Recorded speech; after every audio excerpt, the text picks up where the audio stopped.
The situation around Earth, December 2023. Hello again, thank you for being here with me once more. I hope you are all doing very well. I am Marie. This content can be taken as science fiction or as the viewer sees best, and it is posted for entertainment purposes only, but I take my information very seriously, for whoever has eyes to see.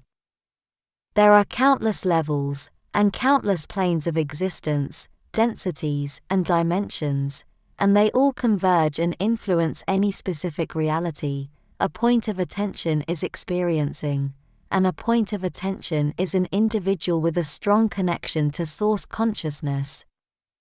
What is real, and what is not, changes with the point of view, or perception of each existential realm, with its densities, dimensions, and timelines.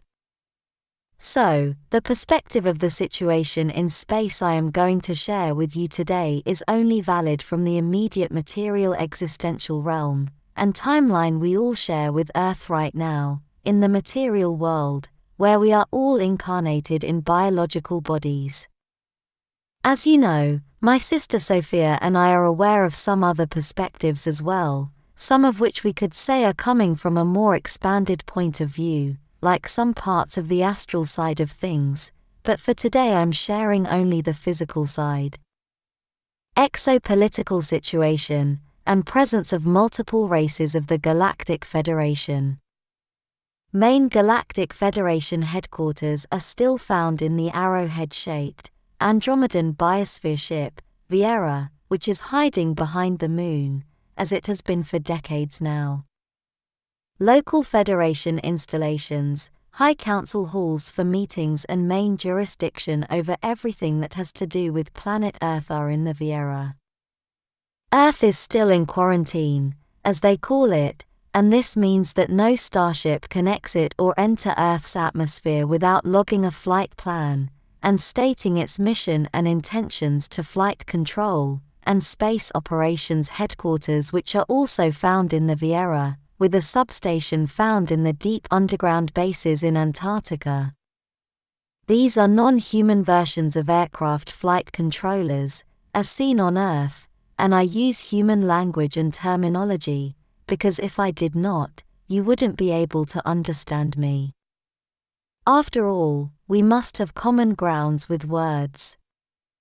Even though every single star-craft flight is logged and controlled by the Galactic Federation, we still detect many craft entering and exiting Earth, which come from dubious origins. We seriously doubt the Federation does not know about them, but they choose to simply avoid informing who they are to the rest of us in orbit.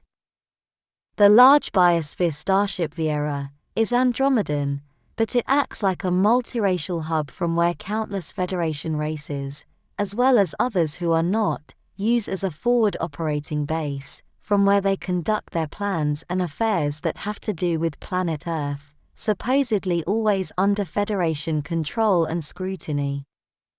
In this part of space controlled by the local Galactic Federation, the star races which have the highest Galactic Federation rank are the Andromedans, the Arcturians, and the Centauri, or Alphratans, followed closely by the Antarians.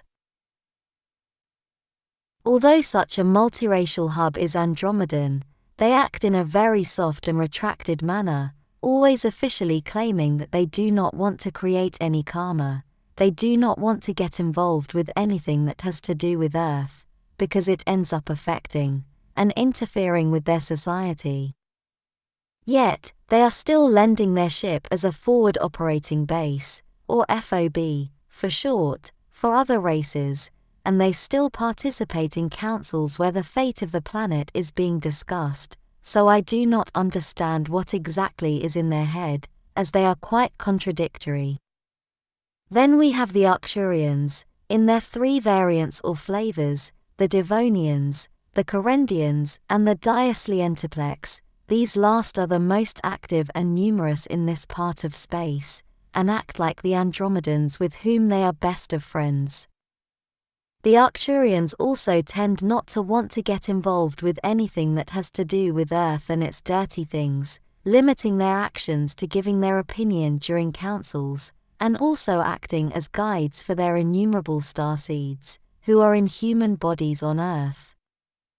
Next, the Centauri, or Alphratans, who come from the planets orbiting the star Alpha Centauri just 4.2 light-years from Earth, or 13,000 AU, or astronomical units.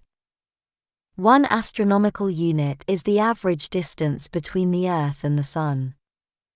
They are so close that with current starship technology, they are literally next-door neighbors, and logically they are, by far, the most numerous star race found in Earth's orbit. The Centauri are basically more humans, as they are exactly the same race, with no changes, other than the natural ones that come from inhabiting outside Earth, and in so-called high existential density space, as they call it, although in my opinion, high existential density space is quite a relative term, as all I see is more of the same, of what exists on Earth. The Centauri are the right hand and workhorse of the local federation, as they take orders from them and execute them obediently. The Federation decrees something, and they execute it. It is their role. The Centauri also participate actively in local Federation high councils in the Viera, which take place every Saturday, as they too follow human days of the week, as they must coordinate with their representatives on Earth. Then we have the Antarians, who are tasked with what I would call perimeter defense, which means that they are patrolling space around Earth, everything in high orbit, as well as this part of the solar system. Towards December 2023, we also have a large detachment of Sirians in the Viera and on their multiple starships in high orbit. They have started to participate in local Federation councils regarding Earth affairs, although they have done so in the past as well. Their present agenda or intentions remain unknown to us at this time. Other star races which have grown in number around here are the Thalorians, the Yahyel, and the Sarsoni people, who are apparently only watching what is going on closely. Other worthy mentions are the Umites, with their dubious agendas, and the Alpha Dracos, who belong to the Orion Council and who have been in Earth's high orbit for decades now. What they are here for remains unknown, as they only state that they are observers, yet their ships are fully militarized, and are probably here for power and intimidation purposes, in favor of the Orion Council.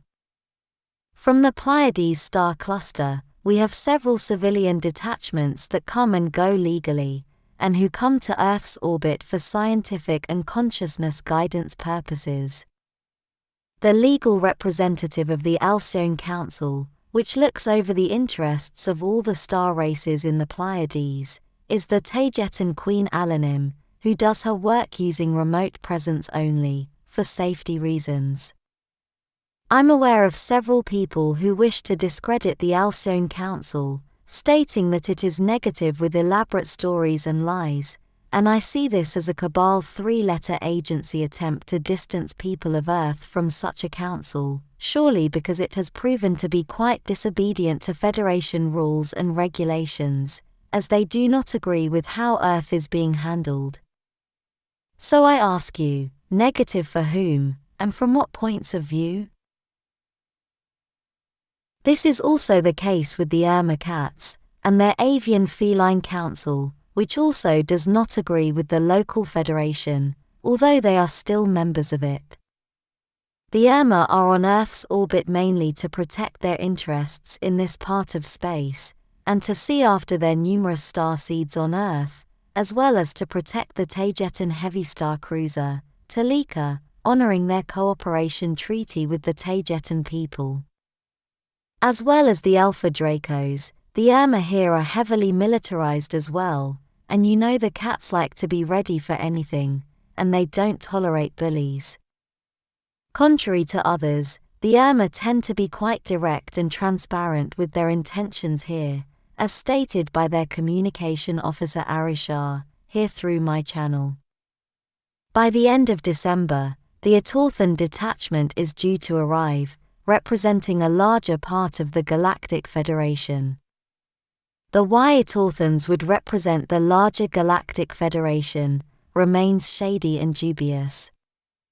There are no changes to this, and there is nothing new to report to you about this, except that Toleka's navigation systems and crew detected an Atorthan-like craft entering a service and cargo installation in the Vieira last Wednesday, December 6, 2023. Although the craft was of the exact type used by the Atorthans, its transponder, or identification device, was transmitting a Centauri identity. As the Irma has stated, the Atorthans tend to be tricksters, so they very well could already be here, but not officially yet, using other races' transponders to avoid detection.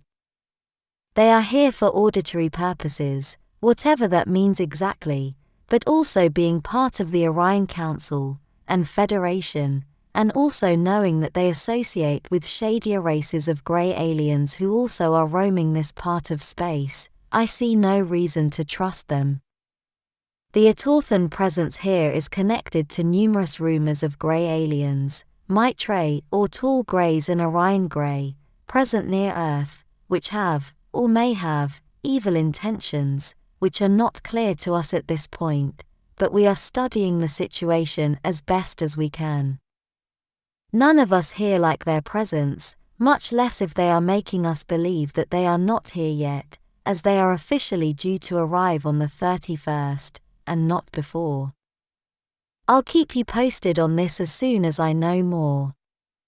Lastly, we have the Charistus, which have been very silent lately, strangely enough, as they have a claim that states that the Earth is legally theirs, and not the Federation's.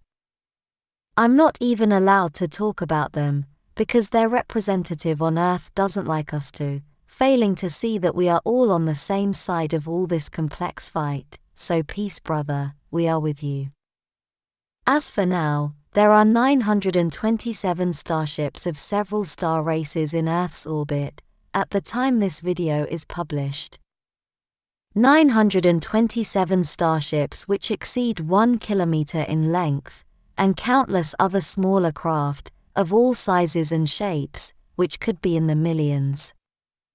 Taygetan starship Toleka, and its Irma escort, Starship Avian 1, remain in low Earth orbit, barely following Federation rules, and plan to remain here for the time being, transmitting to you what is going on, as best as we can, with our limited means. As you can see, the current situation is extremely complicated, and with multiple levels. Thank you for watching my video, and for liking and subscribing, I appreciate it a lot. And I hope to see you here next time. With much love, your friend, Mari Swaruu.